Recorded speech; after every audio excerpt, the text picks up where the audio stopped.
Sejam bem-vindos ao seu canal Histórias Diferentes. Hoje com o tema Ruínas.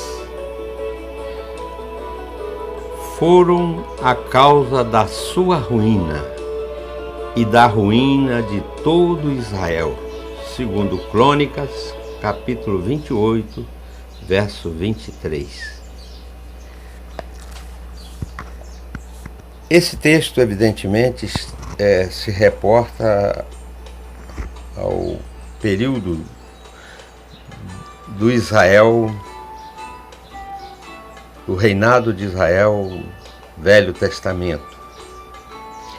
Acais, rei de Israel, voltou de Jeová para servir os deuses de Damasco, porque a Síria estava gozando de prosperidade. Ele ofereceu sacrifícios aos deuses de Damasco que o havia derrotado, pois pensava: já que os deuses da Síria os têm ajudado, oferecerei sacrifício a eles, para que me ajudem também. Mas eles foram a causa de sua ruína e da ruína de todo Israel. A consequente introdução de falsos deuses, a profanação do culto do Deus, tornou-se a ruína de Acais e seu reino. Nós tememos com receio de que isso seja a ruína nossa, pois os ídolos dos papistas e as doutrinas de Roma estão novamente está há muito tempo, sendo estabelecido em nossa terra. Embora nenhum país prospere no qual estes prevalecem, contudo, mentes obcecadas estão trabalhando para restaurar os deuses. Esse assunto merece muito mais sermões fiéis. Acais é o tipo de muitos destruidores de si. A sua ruína, ó Israel, vem de ti. Oséias 13:9. Ele queria ser seu próprio mestre. Isso arruinou o filho pródigo e arruinará milhões de outras pessoas, de muitos brasileiros. Ele era arbitrário e arrogante ao pecar, e andou no caminho dos reis de Israel, segundo Reis 16:3-4. Essa é uma corrida para a ruína. Ele esbanjou tesouros com isso. Gastou muito e ganhou pouco. Desperdício e muitos outros caminhos errados são caros e ruins. Ele desafiou a punição. Mesmo nessa época em que passou por tantas dificuldades, o rei Acais tornou-se ainda mais infiel ao Senhor. 1 Crônica 28:22. Essa rebeldia contra a correção leva à ruína certa. Ele era muito sagaz e bajulava os grandes. Ele fez uma cópia de um altar clássico e o mandou para a sua casa. Mas homens parece por serem espertos demais do que por serem mais homens perecem por serem espertos demais do que por serem simples. Ele era homem de bom gosto, admirava as antiguidades e o estético na religião. Ele teve oficiais para apoiá-lo. O sacerdote Urias construiu um altar conforme as instruções que o rei Acais tinha mandado. Segundo Reis, capítulo 16, versículo 11. Maus ministros, pastores, padres, são terríveis destruidores. Ele imitou pecadores prósperos. O rei da Assíria tornou-se o seu tipo. Isso é conduta ruinosa.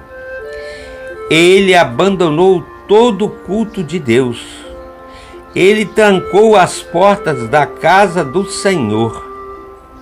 Segundo Crônicas 28 e 24. Esse é o clímax da rebelião. É o selo da ruína. Mas ele não prosperou.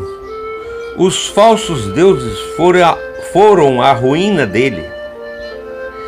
Nós deixamos Acais para pensar em alguns à nossa volta. O homem torna-se carcomido com vícios secretos, uma ruína que apodrece, assombrada por morcegos e corujas e criaturas sórdidas da noite. Um homem com hábitos de beber, um bruto, um inimigo. O homem que é má companhia, capaz de estar em prisão ou rejeitado. O homem de más companhias e fala suja, perdido para Deus, para o bem e o senso moral.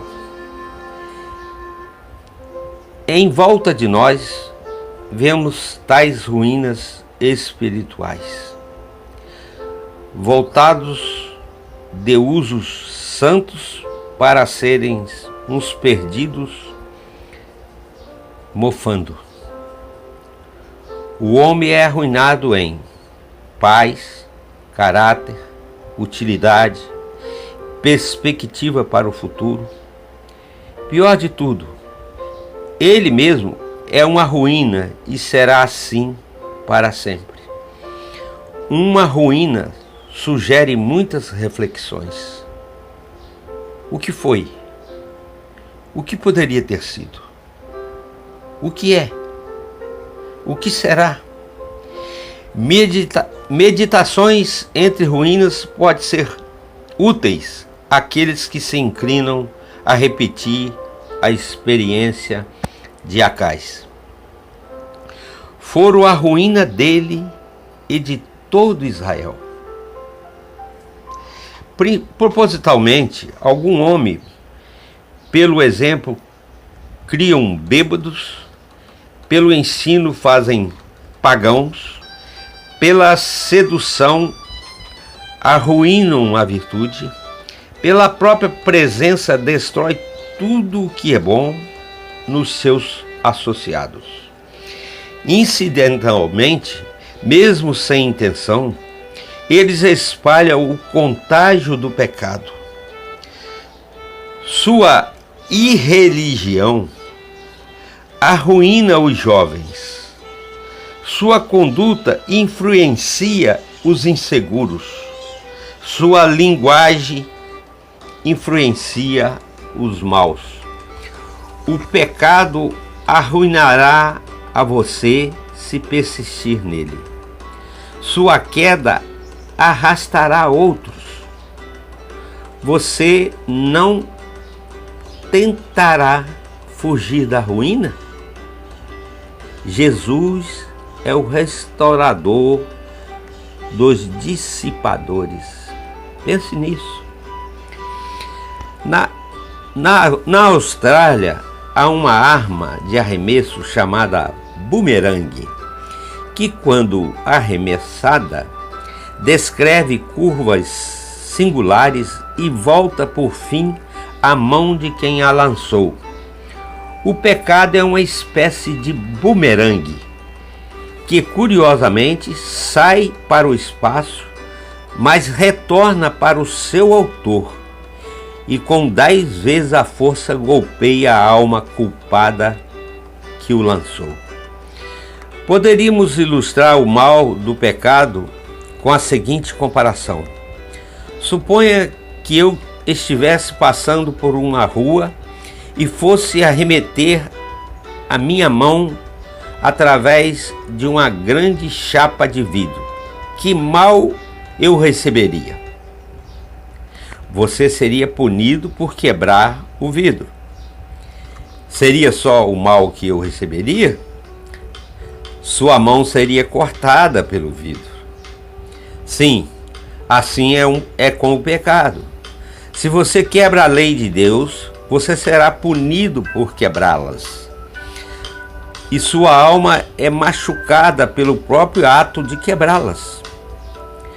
Já ouvi contar que um pastor, uma vez de pé, observou uma águia sair de um despenhadeiro e a ave voou bem alto no ar e logo depois parecia oscilar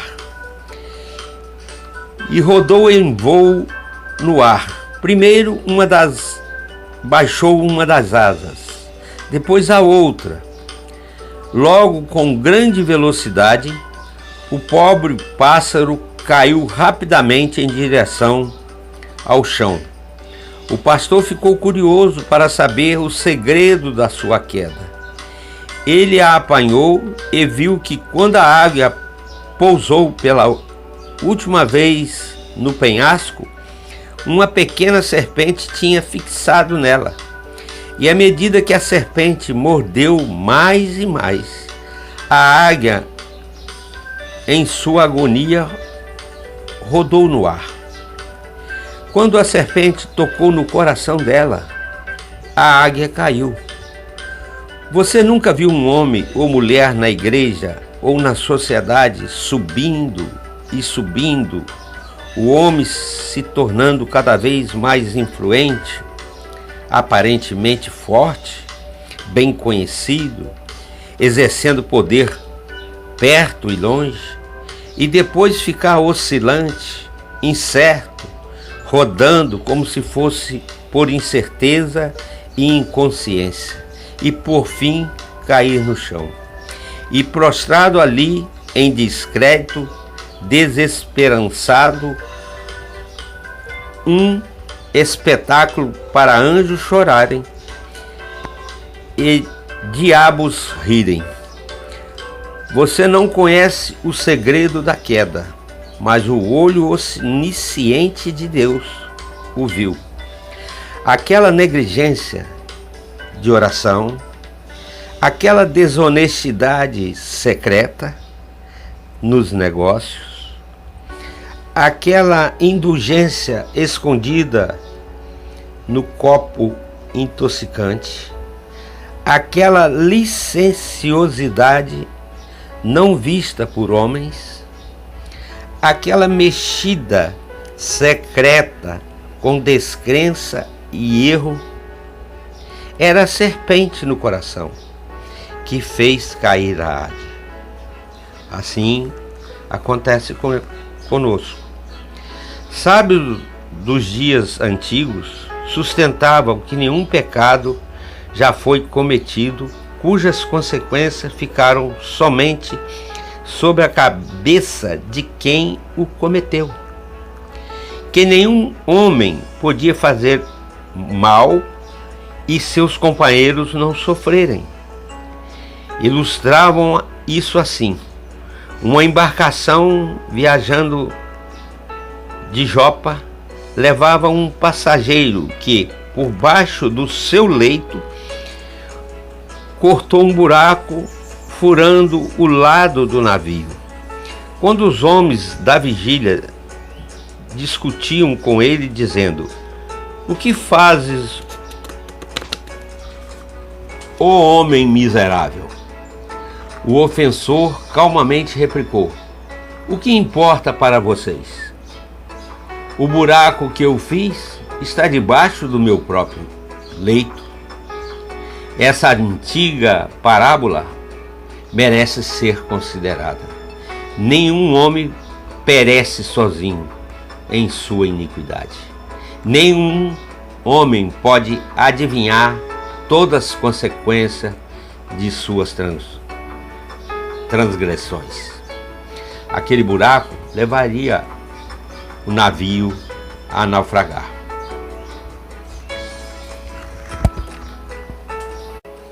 Nos nossos dias, vivemos o Evangelho da Graça, diferente do tempo de Acais. O pecado que cometemos enfraquece o seu poder transformador. Todo pecado que cometemos, Deus tem pré-conhecimento dele. Todavia, pela graça, misericórdia, é debitado, mas cobrado os seus efeitos bem tardiamente. Deus é tardio em irar. O arrependimento é a nossa única saída. Eu faço um convite nesse momento a você. Arrependa-se dos pecados. Mesmo aquele que você acha que é pequeno, não tem pecado pequeno, mas aquele buraquinho era pequeno, mas ia fazer o navio naufragar.